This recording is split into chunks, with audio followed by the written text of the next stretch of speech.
Hey, hey. It's another edition of Sit Down at Uptown, man. To Sit Down at Uptown, you know, we chop it up with the comedians who come rock the house. I'm your host and owner of Uptown Comedy Corner, Angelo Sykes. And today, man, I got a special guest, man. And he's a special guest, man, because I've known this guy for a long time, man. Long You know, time, man. baby. So I love chopping up with these kind of people like this, yeah, man. for I got my real. man JJ Williamson. Yeah, what up, JJ Angelo? from the We- Sipp. 2 P's in this thing, man. What's up, Uptown, brother? Man, Uptown, man, you know, Uptown gonna always be special because, you know, that's where I originally got my start from. Yeah. From back in the day when it was in Buckhead upstairs, That's from Marietta Street. Now we right here on the south side in Virginia Avenue, man. It's home, man. So I Yes, felt sir. good when every time you call, man, I'm coming. That's what's up, I'm brother. coming, man. Appreciate you having your boy, man. Hey, we man. got stogies, so Hey, we getting it in.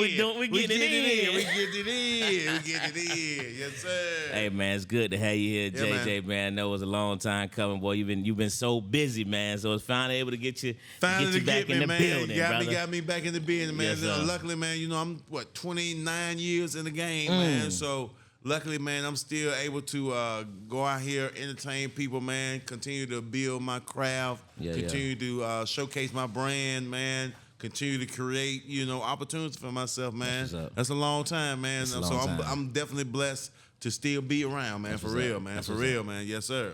So JJ, man, I always start these conversations off, man, by going, we always like to take a trip back.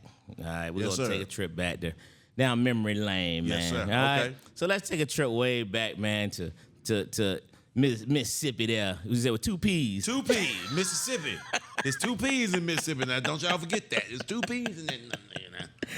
So let's take a trip back, man. Let's talk about Jeremiah as a young buck, man, as a kid, man. Tell me what growing up in Mississippi was like, man. Tell me how school was like, Okay. siblings, things of that nature. Man, fun times, man. Growing up in Mississippi, man. Jackson, Mississippi is my home, man. I'm one of 6 of siblings, man. You know, I got it's 4 boys, 2 girls, and everything. You know, like my mom brought 3 in. My father brought 1 in, and then my mom and dad had me and my younger brother, man. So, Okay. but we never said the step brother, half brother, nothing, man, because we all started at Pee-wees and everything. So we always been sisters. Y'all had the and real brothers. life Brady Bunch. Real life Brady Bunch. It was a story about this family. Yeah, man, country boy from Mississippi, man. I always, you know, love to make people smile. Always been the class clown. I always got sent to the office and everything, man. And but you know what, man? I enjoyed the perks because my mom was a very popular counselor in the city. Everybody knew who she was, man. Even if they didn't go to that school, they came to my mom as far as advice, you know, career opportunities, what college should they go to, man. She was very, you know, intact as far as the, you know, Jackson, Mississippi students going to college and making something for themselves, man. So, you know, I had perks around the city and everything. I was, you know, kind of semi-popular a little bit, man. People knew who I was and everything. But, yeah, man, just growing up in Mississippi, man, again, class clown.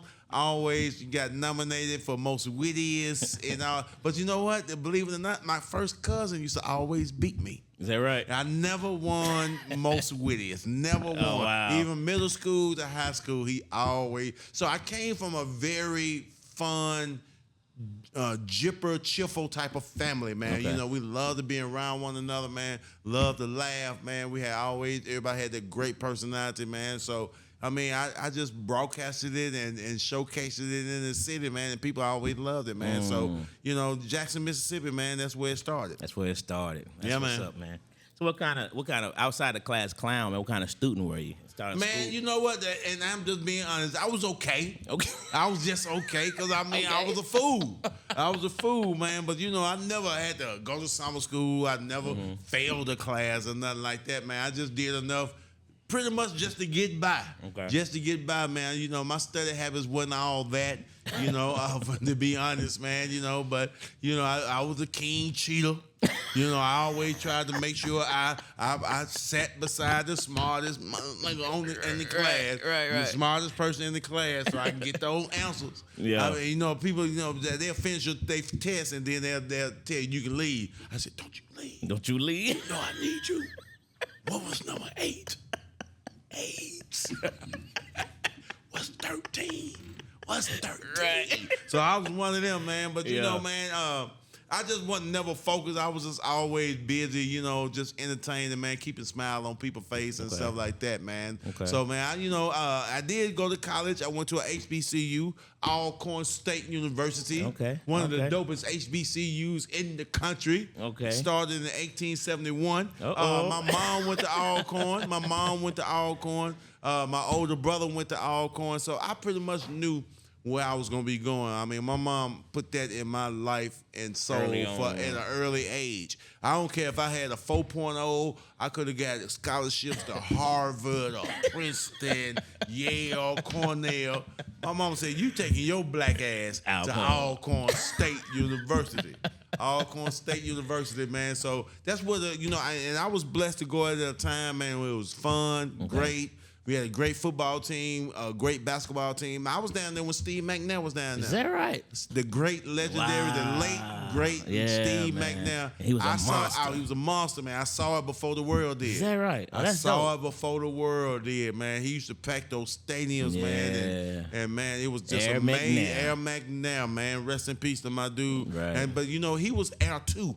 People don't know his brother was Air 1. He was the head coach. He just left. Now he is Southern. He's the head coach at Alcorn for a lot of years. But his brother was the first quarterback before McNair got there. Wow. So they called him Air McNair. Then when Steve came, they called him Air 2. Wow. And man, he broke records, man. I mean, if McNair,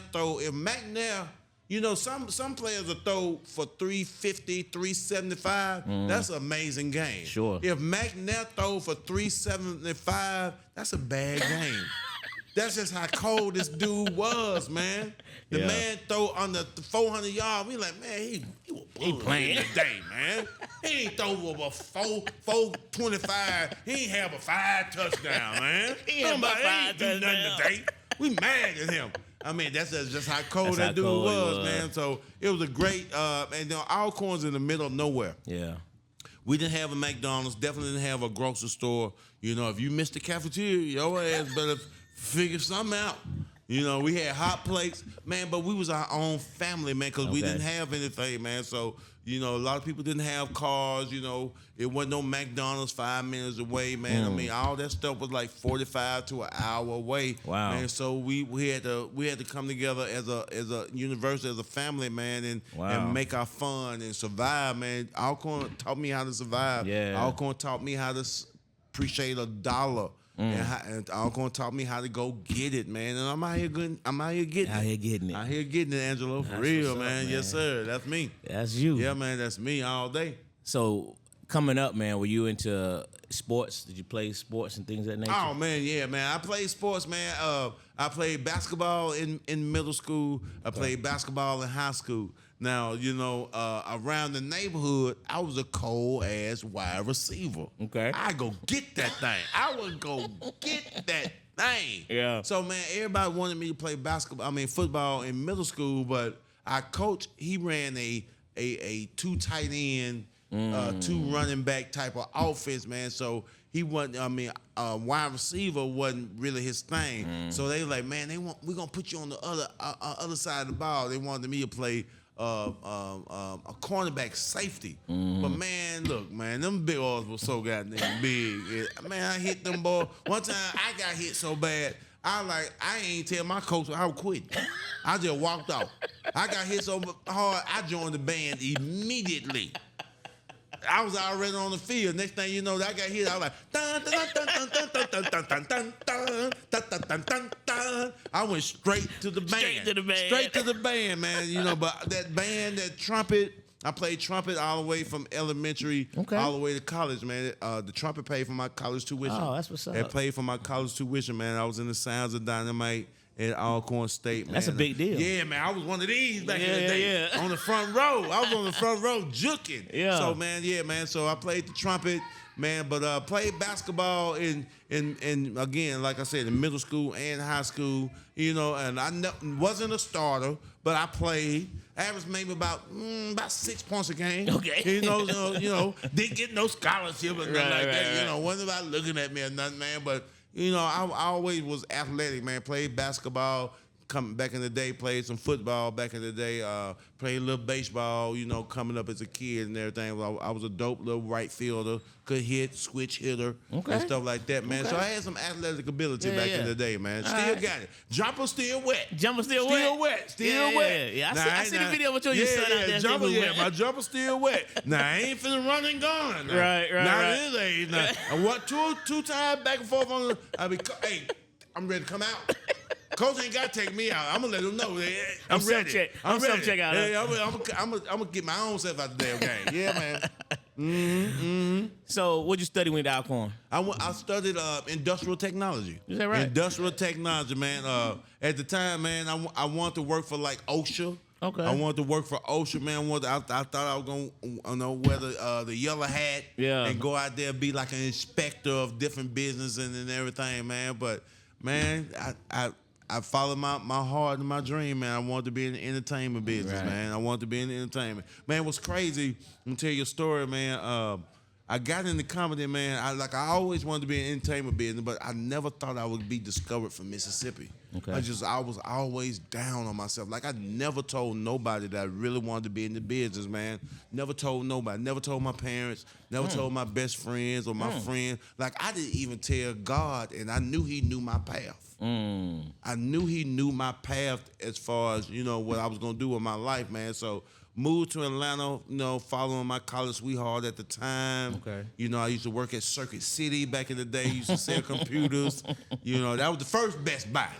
Circuit City. That's right. Circuit City was the first Best Buy. That's Did facts. that, man. Then I started valeting cars at the Marriott Marquis downtown. I used to valet. Used to see all the expensive cars come in. Folks used to come down there for Freaknik back in the day. Yes, sir. They used to leave their weed and money in the car. And I'm going to tell you now, I took it. I took it. Leave some in your car and you asking me to park. Right. I used to get that. you can't come down and complain about no marijuana. Yeah. Yeah, you don't have to take that L. You take that L. You don't have to take that L. Yes, sir. Yeah, man. So, yeah, man, I used to valet cars, man, and I'll never get one New Year's Eve, man. We was at a party, getting lit, partying and everything, man. I'm making people laugh. And somebody out the blue said, man, you need to be on stage. The light bulb went off, Angelo. Like I said, I always wanted to do it, man, but just didn't think I had the capability of doing it. Never thought I'd get discovered coming out of Mississippi. Somebody just said, man, you need to get on that stage, man. The light bulb, it turned on. And my girlfriend at the time, man, I never forget, I ran home. I ain't even get a chance to tell her Happy New Year. I said, baby, I found my niche. I found my purpose. I know what I'm going to do in my life. I'm going to do stand-up comedy.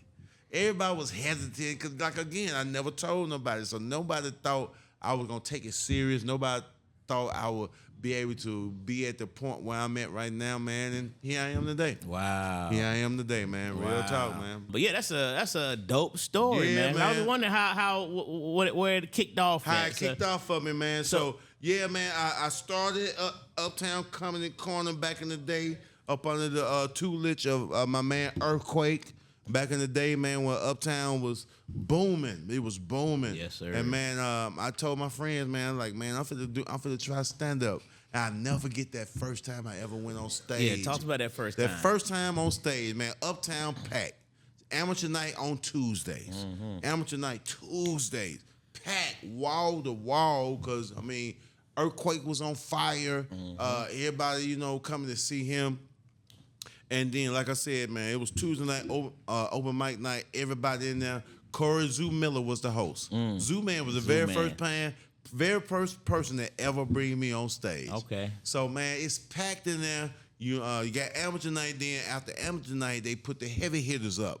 So at that time, man, folks like Chocolate was in the building. Bruce was in the building. Yeah. Chris Tucker was in the building. Earthquake, Arnaz J. So they do amateur night. Then they do the heavy hitters, people that got a name. But man, I was on the list. I was like one of the last names on there. But man, amateur night wasn't going well worth a damn. Everybody was getting booed. Again, it's wall to wall on the Tuesday night, packed. So, man, Zoo Man went on stage. He said, man, I'm going to do one more comedian. And then when he said that, it wasn't even me. He going to do somebody else that was on the list. So I'm going to do one more comedian because I can't lose the crowd. There's too many heavy hitters in here, man. People want to see, Inez, Chocolate, Quake, Bruce, Inez J, all them was in there. So he was going to do one more comedian. Again, it wasn't me. It wasn't me. So, man, when he introduced, I forgot who it was, but whoever he introduced, Zoo Man came on stage, and I pulled Zoo Man to the stage. I said, man, my name's JJ. I'm on the list. And I looked him dead in his eyes. I said, dude, look, if you don't put me up now, I never come back. I might not come back. I might not come back. I'm ready. I think Zoo Man saw it in my eyes. I think I made him feel that I'm really eager to get on that comedy stage. Again, this amateur night at Uptown, everybody in that thing, it's packed. Right. Man, everybody want to see, who's who and all that type of stuff. So I said, Zoo Man, I'm JJ, man, I'm on this. I think he felt it. So he said, dude, I already announced that I wasn't going to do no more amateurs. So I'm going to give you a shot. But he told me, he looked me dead, Zoo Man, and he'll tell you, Zoo Man looked me dead in my eyes. He said, man, you better rock this thing. You got to rock. He put that extra pressure on me. For your first time. For my very first time. And you know what? I don't know what made me so cocky. I invited people to that show. I don't know what, I wasn't on the marquee. I wasn't on no flyer. I said, man, I'm finna go out here and try this stand-up. So, Zoo Man said, hey, dude, I'm going to let you go on stage. And but you got to rock it because, again, I told the crowd we weren't going to do no more amateurs. Right. So the amateur that was on stage before me, he bombed. He bombed. So Zoo Man went on stage. He said, man, I know I said I wasn't going to do no more amateurs, but this one brother pulled me to the side. I'm going to give him a shot. Before he even introduced me, he said, I'm going to give him a shot. Man, the crowd like, man, we don't want to see no more amateurs. What Bruce said. What Inez. I see Chris Tucker back there. Right. Man, Zoo said, man, this dude told me he wanted to try it. I'm going to give him an opportunity. Man, he introduced me, and right when I went on stage, Zoo Man again, I never get this, man. He whispered in my ear. He said, man, you got to rock this thing. So I will never forget the very first line I said on stage. I told the crowd, I said, I know y'all can see it in my face. I know y'all can hear it in my voice, but I'm nervous as a motherfucker. For some reason, they were like, go ahead, young guy. Okay. Go on, do your thing. Man, I may have had 2-3 minutes. I got a standing ovation my very first night. My very first night of doing stand-up, I got a standing ovation. I did like maybe 3 minutes on stage, rocked that, and I got on off, man, and here I am. Here I am, Here man. you are. Here I am, What did man. Zoo say to you when he came back on stage? Who? Did he say something? Zoo was like, okay, I see you, young dude. You did your thing. Okay. Because I never get, man, Quake shook my hand afterwards. He was like, good job and everything, man. So, man, man, coming up in the comedy game in the ATL back in the day, man, man, we was hard knock. Oh, facts. So, man, we had some gorillas. Facts. You have gorillas on that stage, man. Yeah, real. My era, man, it was me. It was the late great Tyler, Rod, man, Gerard, Nard. You had Black Boy. You had Big Rome coming up, man. Man. So, coming up in the ATL comedy game, man, it helped me out a lot. It helped me. It was some heat. You had to take advantage of your opportunity to get on stage, man. And I did that, man. Quake started taking me on the road a little bit with him. Small Fry. Small Fry was the very first person to ever take me on the road, man. Wow. So Zoo Man was the very first person that ever introduced me onto the stage. Okay. Small Fry was the very first person that ever take me on the road. Wow. And she from Mississippi. Yeah. So, that's you know, right. Mississippi got some dope comedians, Yeah. man. You know, me, you got Small Fry, you got Bo Peep, who is a beast. Yeah. You got you had K-Dub, Marvin Hunter. Right. You know, so Mississippi had some dope comedians, yeah. man. Yeah, absolutely. You know, we all got our start here, but again, like I said, man, coming up from Mississippi, man, I never thought I'd be discovered until I moved here. So now you hit the stage the first time, right? Mm-hmm. You get a standing O at Uptown, which is very really rare. Yeah, it doesn't really happen. That means a lot. Yeah. That means a lot. On a Tuesday night, again, man, it's wall to wall in there, Yeah. Angelo. Oh yeah, I remember. Wall to wall Yes, back sir. in the day, man. Yes, sir. Yeah. So now, what was the very next step when you hit this stage, you get the standing O? Where does JJ go from right there? From right then, man, just grinding. Okay. Just grinding whatever I can get on the stage, wherever I can find a stage, man. Wherever Okay. I can find a stage, I'm there. You know, I'm doing Chit Chat. I'm doing the legendary 559. I'm doing Sharon Showcase. I'm doing Uptown. I mean, you know, I'm doing strip clubs. Yeah. You know, wherever a Straight mic grind was, mode. man, wherever a mic was, man, I'm there. Okay. You know, I mean, it may be poetry night, but I'm gonna go up there. I'm doing stand up. Mm-hmm. You know what I mean? That's the only way you can get better. That's the only way. That's our job training. You know, you can write down whatever you want to write, but until you get on the stage and really try it out, man, that's the only way you're gonna get better, man. So that first time you hit it, was that your moment? Like I always ask the comedians, like, what's that moment when you realize this is what I want to do for the rest of my life? This is me right here. You know what that first night was? That was the that moment. First night. Okay. That first night made me feel like I found my calling. I found the niche Okay. that I wanted to do with my life, man. Because without comedy, man, I just felt like I was just gonna be doing whatever, you know, in and out job. Even though I graduated from college, I do have a degree, but you know, I just felt like I was just gonna be moving around in life, trying just finding, you know, wherever I can find a dollar. Gotcha. But once I got that first standing old man and got on that stage and finally broke the ice to get on stage, man, I knew what I was gonna do with Gotcha. it. I knew what I was gonna do with my life, man. I was in it to win it. In it to win it. In it to win it. So what was your first TV appearance? My first TV appearance was Def Comedy Jam. That's another Now, big moment. Yeah, another big moment. But you know what? I caught the tail end of Def Jam. I caught the tail end of Comic View. Mm-hmm. You know, it was dying down. It wasn't as hot as it when it first came out. Mm-hmm. You know, I wasn't around when Martin did it. I wasn't around when Joe Torre hosted. So, you know, I felt like Def Jam was on this tail end. They did, and when I first did it, they was doing these celebrity hosts. Okay. You know, like Mike Epps was a host one time. I saw Talent was a host. My host was Adele Givens. Adele Givens was the very first person that brought me on stage on Def Jam, and I rocked it. I did well. I did Def Jam twice. I think I did Comic View maybe about 4 times, but it wasn't like it was when it first came out. Yeah. It wasn't as hot.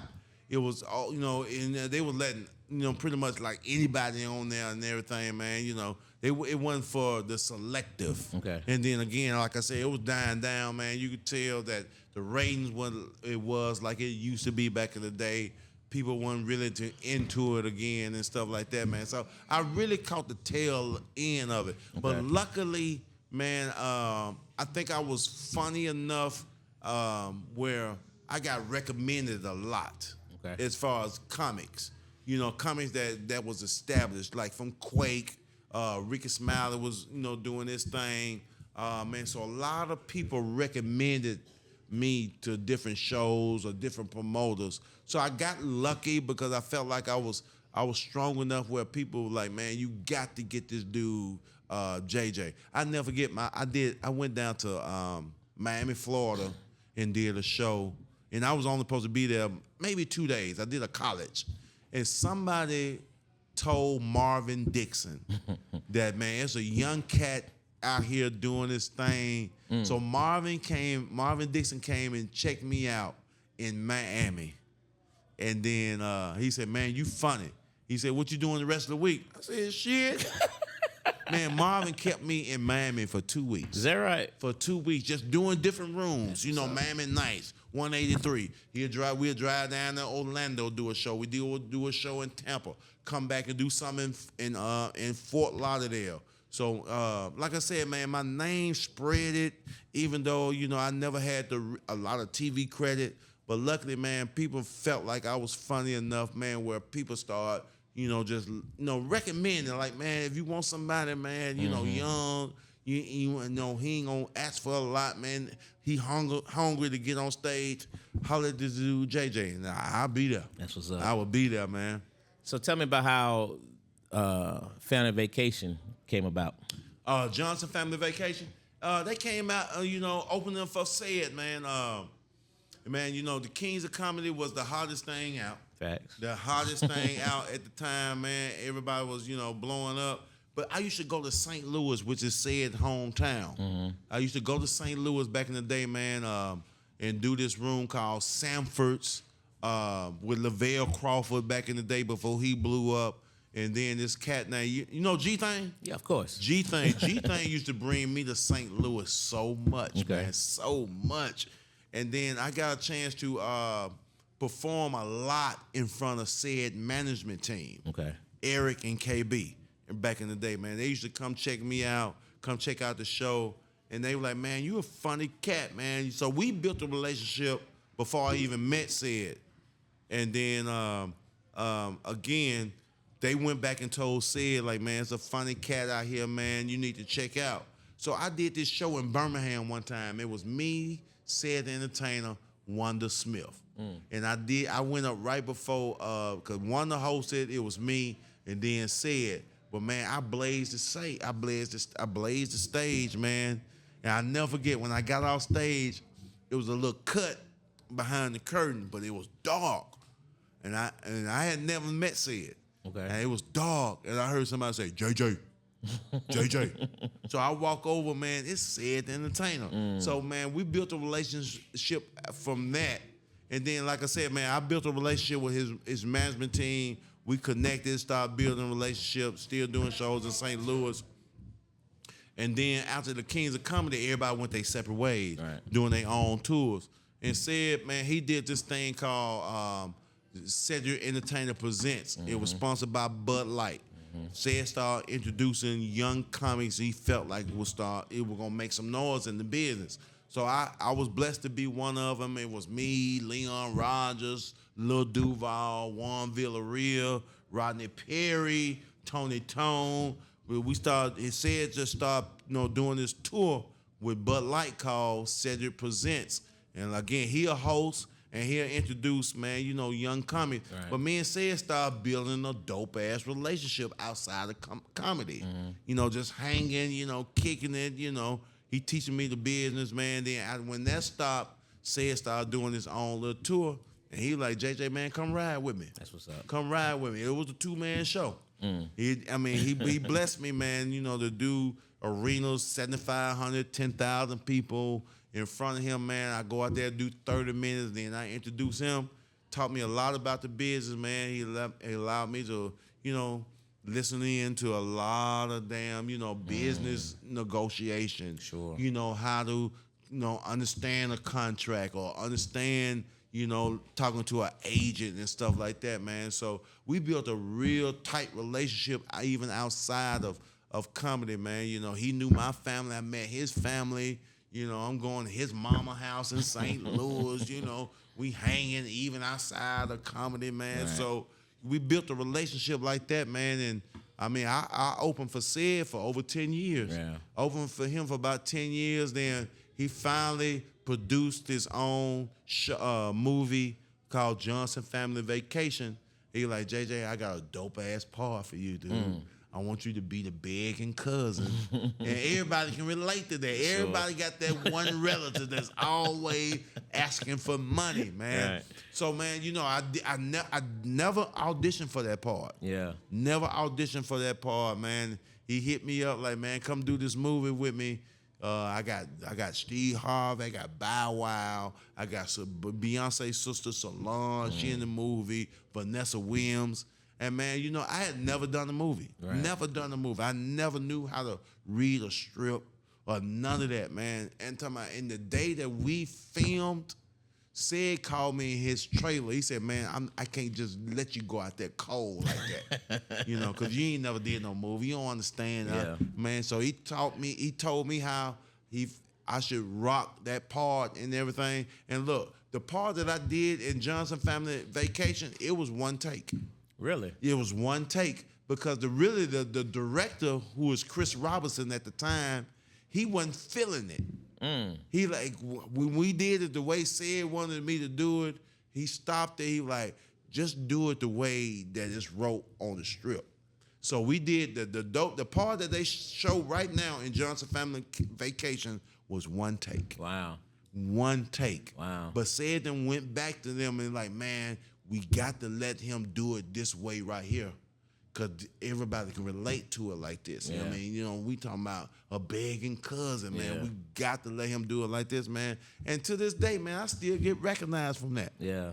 We shot that movie in 2004. That's crazy. And to this day, I still see people be like, Kid Foe! Now look, when I first did the movie, and then it came out, and people be like, man, let me hold something. I forgot. I really forgot. I was like, what you mean let you hold something? And I'll be like, oh, Lord, you know what? You talking about the movie, right? You talking about the movie, man. So, yeah, man, Sid put me in Johnson Family Vacation, man. He took me on this wing, man. Again, taught me a lot about the business, man. Allowed me to showcase my talent in front. And you know what? I never held back. People used to always come to me and like, hey, man, you can't be ripping like that in front of Sid. You can't keep ripping like that in front of Sid, dog. He gonna put you off that tour. But even his management used to come to me like, man, put that heat on Sid, dog, so he can keep, keep his hunger and everything. Because a lot of comedians won't let you do that. That's fact. They'll kick you off, and I done got kicked off tours before. Easily. I'm talking about, I done been with some big names. And I'm supposed to do like 5, 6 dates. I only did one because I was just too funny in their eyes. Yeah. A lot of people don't want to follow that type of heat, man. Yeah. But man, it's man, and that's why a lot of people gave Sid so much respect because man, he allowed somebody like me to bring that heat like that in front of him. And I stayed around, man. I mean, and Sid told me, like, dude, you remind me of me when I was back in the day, throwing grenades out here. I want that in front of me. That's what's up. Keep bringing it, man. That's so, what's up. yeah, man, he put me on, That's man. good He stuff. definitely brought me on, man. So tell me, how was it for you when you were you touring around with Cedric the Entertainer, you in a movie, you know what I mean, on the big screen. What was that like for your family back in Mississippi to see this young buck who the class clown? Man, I think my whole family cried. Man. Yeah. Include me. I cried, man. Like, man, I'm really doing this, man. Yeah. I never go. I went to the premiere here in Atlanta for Johnson Family Vacation, man. And, man, just seeing myself on that screen like that, man, it shook me up. Couldn't believe it. Couldn't believe it that I was blessed enough to be able to do something like this, man. Again, man, for me, coming in from Mississippi, man, I never thought I'd be there. Right. I never thought I'd be here, man. People used to doubt me. I mean, even my own family, man, they're like, man, you finna do what? Right. You finna do stand-up. Then nobody, I mean, I'm telling you, like I said, Angelo, I never told nobody I wanted to be in the entertainment business. Okay. Again, never even told God, and I knew he knew my path. I told nobody about this, man. That's wild. I just went out there on faith, man. Felt like, I had the talent to do it. Man, we used to put these plays on in high school, man, called Kaleidoscope. Each class would write a play and put it together and present it into a play in front of a live audience. I used to win Best Actor. Really? I won Best Actor my 10th grade year, 11th grade year, and in 11th grade year, we won the whole thing. Wow. But man, again, I had a crazy cousin used to always beat me. I was never voted most wittiest. Yeah. Never voted that, man, and here I am today, man. That's crazy. Yeah, right? man. That's a heck of a story right there, man. So now you've hit this movie. You've hit all these these TV spots, right? So did you ever get a chance to kind of just sit back and enjoy? And soak it in. Yeah, I did, you know, whenever I had the opportunity to just sit down and soak it in. But again, man, you know, in this business, man, you know, it's only so much time you can take off. Sure. You got to keep going. Yeah. I mean, like I said, man, when I first started, man, everything was dying down as far as TV. So, man, you know, I had to keep putting in that work, man, keep building my craft, keep building my name, trying to put my brand out there, man, and showcasing my talent, man. So I didn't have a whole lot of time as far as, you know, just relaxing. Yeah. You know, but you know, at late at night, you know, when I'm getting ready to go to bed, I may lay in the bed on my back, man, look up at the ceiling like, wow. Yeah. I'm really doing this for real, for a living. For a living. I'm doing this shit for a living, That's dude. good stuff. Living, yeah, man. That's yeah. good stuff. Yeah, man. So, like you said earlier, man, you were in the time of comedians grinding. Yeah. Road trips was where it was at. Y'all hitting club to club, making little money. So how have you adapted to this current climate with the social media and folks not having to go through that necessary grind? That grind like that, man. I mean, it is what it is, to be real, man. I mean, that's just the way, that's where we at in life and times, man. Times and change.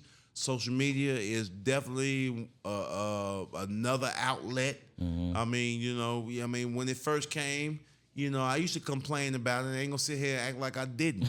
Okay. I used to complain about it, man. I mean, but I mean, that's what the world grasped to, man. I mean, you got to either you adjust to it, you're gonna fall off. I mean, to be honest, man, I mean, because the TV ain't like it used to be. It's not for the elite no more, man. People, I mean, you know, people get this 1-2 minute fame, you know, shine on social media. Now they calling themselves comedians and ain't grind, ain't. So these folks ain't never not got paid. Right. You know what I mean?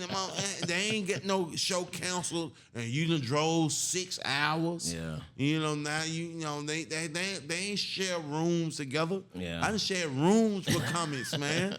You know, just trying to, you know, keep as much money in my pocket, man. So, you know, you got to adjust to it. It is what it is, man. I mean, it's another generation, it's another time we are in our life, man. So you got to move on from it. I mean, you got to move forward with that. Right. You know, with social media, man. So, you know, I'm on it. You know, I may not do as much as these young cats are doing, but you know that it's another outlet. I mean, but you know, it for me it seemed like it done made a lot of clubs lazy in my book. I mean, folks ain't promoting like they used to. Folks ain't buying airtime like they used to because everybody got social media. Everybody got these numbers now where, man, you know, you don't have to do radio, man. I usually got to advertise the shit and people, they gonna show up. So you got to adapt to that, man. You got to adapt to the way the world is right now, and that's where we at. People love social media. They do. People they loving it. They loving it. But you know, I'm getting the grasp to it. Yeah. You know, I got a nice little following. You know, I ain't got 100 million, no shit like that. But you know, I got a nice little fan base on social media, man. And I'm again, I'm just continue to evolve with the time, man. Yeah. Where we at, man? Because I mean, if you don't, man, unfortunately, you get lost. You get left behind, man. You get left behind. So, what your style of comedy, right? Did it come from anywhere? Like where did it actually? Because your style is different. So where did it come from? My style is different, man. I mean, it's just my upbringing from Mississippi. You know, my dad was a real super country cat. My mom was too. My mom was from Scooba, Mississippi, Kemper County. My dad, he's from McGee, Mississippi, man. That's down there in that Simpson County. So I came from a very country background. Okay. I do talk with a lisp. You know, my tongue gets in the way, man, when I talk and everything, man. But, you know, it's different. Ain't nobody doing it. Right. I mean, there's some country people out here. But, I mean, it's just something about the way my delivery is just so different, man. People grasp to it, man. They love it, man. Like, I don't change nothing about my show. Right. If I go to New York, man, I still talk the same way. If I do clubs that it's an all-white audience, I don't change my words or nothing like that, or my delivery or nothing like that, man. You gonna have to accept me for me, and you know I'm not gonna change to satisfy you. You gonna have to enjoy my style, the way I deliver, or maybe maybe my company just ain't for Ain't you. for you, yeah. It just ain't for you, man. But people love it. Yeah. I mean, again, man, people are always talking about, man, you so country, but you funny as hell. I mean, people just like my delivery, man. And luckily, man, my subject matter still be universal. Universal, man. I'm not regional or none. I can step out. I can go to the East Coast. I can go to the West Coast. I can go to the Midwest. I can go out the country and tell my jokes, man. I did a comedy festival in Africa, in Nigeria, man. It was only 2 American comedians, and I was blessed to be one of them. That's dope. Somebody was from the UK, Canada, Nigeria, and everything, man. So going over to Africa, performing, and they really can relate to what I'm doing. I said, all right. Country boy from Mississippi. My country boy from Mississippi. I'm in Lagos, goddamn Nigeria, Africa, and they laughing at wild. me. So man, Yeah. Again, I ain't gonna change my style. I'm gonna be true to who I am. I'm gonna be true to my style. Either you love it or and again, everybody ain't gonna be for you. No doubt. Yeah, No doubt. That's me. So tell us about how you came about the your current situation with the radio station. Radio, man. Radio came out the blue, man. It was during the pandemic. Man, everybody was shut down. Everybody was at home doing, wasn't no work going on, wasn't nobody moving. So you had to continue to create, opportunities for yourself. You had to continue to create, keep your name, had a little buzz, man. So I was just doing different crazy stuff. I had this thing called Club Patio, where I used to jam on my patio, just playing music. People chiming in, we drinking. Then I did this thing called Jailhouse Willie, where I turned my shower into a prison. I turned my shower into a prison, like I was in, I was in solitary. What is it called? Solitary confinement, man. I was locked down. So I turned my shower into a prison, and people liked it, man. Quick different little things, man. And luckily, man, Dee Dee was already a fan of mine. Whose show I'm on, Dee Dee in the Morning. She was already a fan of mine, and man, she chimed in one day, man, and she was making a transition on her show where she was trying to find somebody to replace some people that she had let go and everything, man. And I just got lucky. It was just like one of those ones when they say right time, right place at the right time. And man, she and look, man, they used to call me and like, hey man, JJ, we want you to chime in real quick, make us laugh on the radio. Maybe a quick little 5 minutes. I'm like, cool, this great exposure. She syndicated. I can go in here and do this, do that. They used to just constantly keep calling. Okay. And I never caught on to what they were doing. I never caught on. And then one day out the blue, she was like, JJ, you have no idea. We were auditioning you. Wow. We were auditioning you to see if you could be a radio personality with us, man. So it got down. I mean, they interviewed a lot of people. And it got down to me and Guy Torrey. Me and Guy Torrey were the last 2 people that they interviewed, man. And I got blessed, man. They said, man, come ride with us. Wow. Come ride with us, man. So, yeah, I'm on a syndicated radio show. Yeah. We're in over 85 cities. Yeah. Monday through Friday. It's called Dee Dee in the Morning. Dee Dee used to be with Doug Banks back in the day. She got her start under Tom Joyner, who is the GOAT and the god of radio, especially urban. Absolutely. So then she did Doug Banks, and then they offered her own show. And then I got lucky, man. Man. And we got a great energy, got a great cast. Dallas showing me love, man. It's another home. Because I used to live in Dallas. Yeah. I had stopped college for a while, moved to Dallas, stayed with my brother. But it was a lot of Mississippi people already in there. Okay. So, man, moving back to Dallas was a simple, easy transition, man. I got family there, Mississippi folks there. I got Alcorn State people already there. So moving to Dallas, man, was a great move, man. And here I am, man. Gotcha. I mean, my show is building, man. All the cities that we are syndicated in, man, my shows are sell out in those type of cities. And, you know, I'm just bringing that country funny on the radio, man. They love it, man. Beautiful. Yeah. Yep, man. I've been doing it almost 4 years now. That's crazy. Almost 4 years. And they don't mess with me as far as my stand-up. You know, they allow me to still go do my thing. Okay. Because a lot of people, I mean, some comics get started doing radio, and then they get lazy.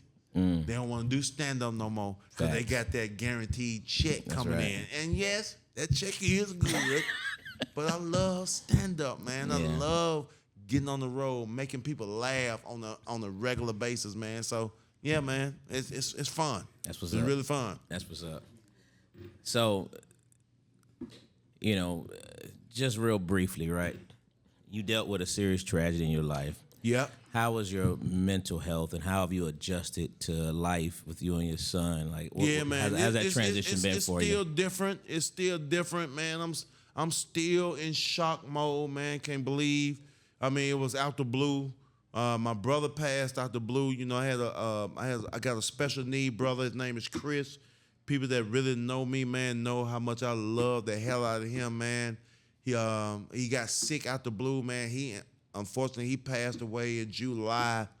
And then my wife started going through it with a very rare cancer. And unfortunately, man, she couldn't beat it, man. So my wife passed away. My son passed away in July, and my wife passed away in September. So I got hit back to back real hard. 17 years of marriage, man. 17 years. We have been dating. I mean, we have been messing around since like 87. You know, I met her at my college roommate house.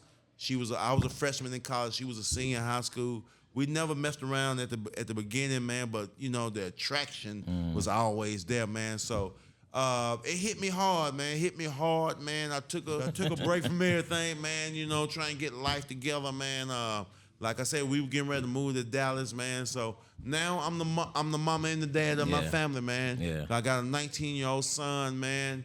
And that was his heartbeat, his mom and everything, man. So he lost his best friend and stuff, man. So, but you know, we leaning on each other, dude. Okay. We leaning on each other, man. He came home for the spring break, man. You know, we talk. I mean, we was already talking on a regular basis, man. But the tragedy has brought us so closer together, man. I mean, we already had an amazing relationship and everything, man. But when his mom passed, man, we just got closer, man. We leaning on one another, man. But, you know, I had to take a break, man. But I feel like she sent me a signal down. Like, man, go back out there and do what you do. Yeah. Do what you do, man. Go out there and make people laugh. That was your partner, so yeah, that was my partner, man. Riding. She riding with me, man. I know she's sitting the signal down. Like, man, go back out there and make the world laugh again, man. I'm good. I see what you're doing with the house. I see what you're doing with the son. I'm satisfied with you raising him the way you were raising him and handling the business of the everyday chores of the family. All that is on my back now. At first, man, I mean, she was the rock. All she wanted me to do was just bring the paper in and you know, man, she took care of everything. Now I'm doing it. Right. So, man, but you know, it was tough. It's still tough. I ain't gonna act like I'm over it now or I done moved on. It's still tough. We just did our first holiday season without her and everything, man. So, but you know, we leaned on one another, man, and you know, we taking baby steps each and every day, man. Each and every day. Yeah, I only brought it up just because I, you know, here from Uptown family, man. You know, we were definitely blown away, man. We pray for you on a regular, man. Yeah, man. Thank you, man. And but also, you know, black men don't speak enough on mental health, and I just that's why I just want to make sure from me, just you're taking care of yourself. Taking care of myself, man. Me and my son, we talk about it every day. Like, man, I tell my son every day, you know, man, if you don't be afraid to ask for counseling or help. Right. That's right. If you need some help, man, do it. That's right. You know, and you know everything that I'm doing right now, I didn't know nothing about, and I'm not afraid to ask for help. Okay, that's what I want to hear. I'm not afraid to ask for help, man. I'm leaning on loved ones. I'm leaning on my family during this situation, man, and they coming through. I mean, again, I'm handling the ins and outs of everything that she left behind as far as the estate and everything, man. So some of this stuff I didn't know about. I bet. So I have no issue asking for it. Good deal. And if I need help, damn it, I'm gonna ask for it. And I'm trying to make my son understand that, dude. Yeah. If you need help, man, talk and say it, man. Don't be afraid. That's right. You ain't got to be hard. That's right. It is what it is, dude. If you need some fucking help, ask for it, man. You can't do this stuff alone, man. Don't hold all that grief. Don't hold all that stuff inside of you, dude. It will eat you alive, man. Right. It will eat you alive. So luckily, man, I think he understand that now. He coming to me, he coming to the loved ones and be like, Daddy, I need some help on certain. I'm like, dude, I got you. Good. I mean, that's the only way I'm gonna be able to help you if you tell me. That's right. You can't be quiet about it because then I won't know. So don't block me from trying to help you by being quiet. Right. So he opening up to me, man. Good deal. He really is. He really is. Yeah. And I wanted this to come out just because I know you got a lot of fans. Yeah. A lot of people gonna see this, and it's gonna help them. I go through it. You know what I mean? I just did Dallas this past weekend. It was a few people in the audience like, man, they hit me in the DM like, man, hey man, I'm going through this. What you going through? I lost my husband. Or I lost my wife. Man, you're an inspiration. Right. We appreciate sharing your story with us. Yeah. And you helping me get through a rough, difficult time in my life, man. I said, thank you, man. Now, if I can be a blessing for you, I'm gonna be a blessing for you. I'm here for you, for real. That's what's for up. real. So JJ, one last question, man. I don't know if you're aware, but there's only 5 black-owned comedy clubs left. There's only 5 of us left in the entire country. Right. Let me see. Uptown. Yeah. Nate Jackson out there in Seattle. Yeah. Hold up. Don't tell me. You, Nate Jackson, black-owned. Riddles in Chicago. That's 3. Black-owned. Let me see. Don't blow my high. Tell them. No, listen. I don't want you to count them. I just want just the fact that it's that difficult to think about it. So I just want to I always like to put this bug in some of the comedians' ear, man, just to make sure they think about those things when as they start, climbing the ladder. Don't forget this. Don't forget this. Absolutely. I get it. Because so many of them do. Yeah, some of them do. You're right. Yeah. You're right. Yeah. Some of them do, man. You're absolutely right. Yeah, I was just talking to a comedian in Detroit, man. I was telling him about a spot, man. He was like, man, a lot of these people forget where they came from and everything, man. I'm like, wow, you're right. I mean, it's sad. It is sad, man. People forget. I mean, you can go get the bag. Ain't nothing wrong with going and get the bag. Right. But come on, pull up right here where it started, man. Come on, pull up. Don't pull up sometime. 52 weeks in a year. Yeah, come on, man. Pull up sometime, man. 52 weeks in a year. I can't get one. Can't get one. And then I don't want but 3 days. Right. I don't want but Friday, Saturday, Sunday. I ain't ask for a lot. I ain't say come in Monday. Right. Man, I want Friday, Saturday, and Sunday. Yeah. Let me get that. That's all I would say. Yeah, man, for real. That's all I would say. I feel you. Yeah. Absolutely. So JJ, you like what's your favorite, rap or R&B? I like them both, man. All right, good. I like them both, man. All right, well, here go your top. I do a podcast on Tuesday night called Classic Conversations, and I would end it with a top 5. All right. So that's why I wanted to figure out where your direction would be. Okay. So give me your top 5 rappers of all time. Of all time? Of all time. Woo. All right. Tupac. Definitely. I'm a Nas fan. Okay. Definitely. Okay. Now this is everybody got their own. Everybody got their own 5. Now this is mine. There we go. This is mine. I'm Tupac. I'm goddamn Nas. I'm a fan of Biggie. Okay. I'm a fan of Biggie. I'm gonna throw a monkey wrench, and he from Mississippi. And I'm not just saying this because he from Mississippi. Right. But I'm a fan of Big Crit. Oh, wow. Big Crit. Okay. Big Crit is one of the dopest lyricists of all time. Flow is crazy. Me, man.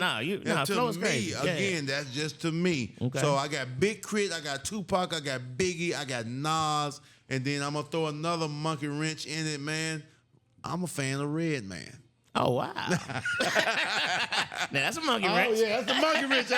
I'm a Redman fan, dog. I'm a Redman fan, All dog. right. Yeah, man. We rock with that. Yeah, man, for sure. That's me. Hey, man. JJ, man, it's been a pleasure, man. I appreciate your time, man. Angelo, man, thank you, man. I mean, like you said, man, we go back a long way. Long time. I know what you've been through, man, and to get the club and moving in different venues and areas, man. I appreciate you giving us this outlet. Continue to support black comedy, giving the new cats opportunity to showcase their talent, man. Uptown Comedy Corner, baby. It's a place to be. Yeah, it is. Hands down. Hands down, man. Thank you, brother. Right on. Hey, man. This has been the Sit Down at Uptown with my man JJ from the Sipp. Come on, JJ man. Williamson in the building, man. Oh, man, we gone. Appreciate Number you, love, brother. man. Thank you, brother. Right on. Absolutely. Yeah, we out. And we gone.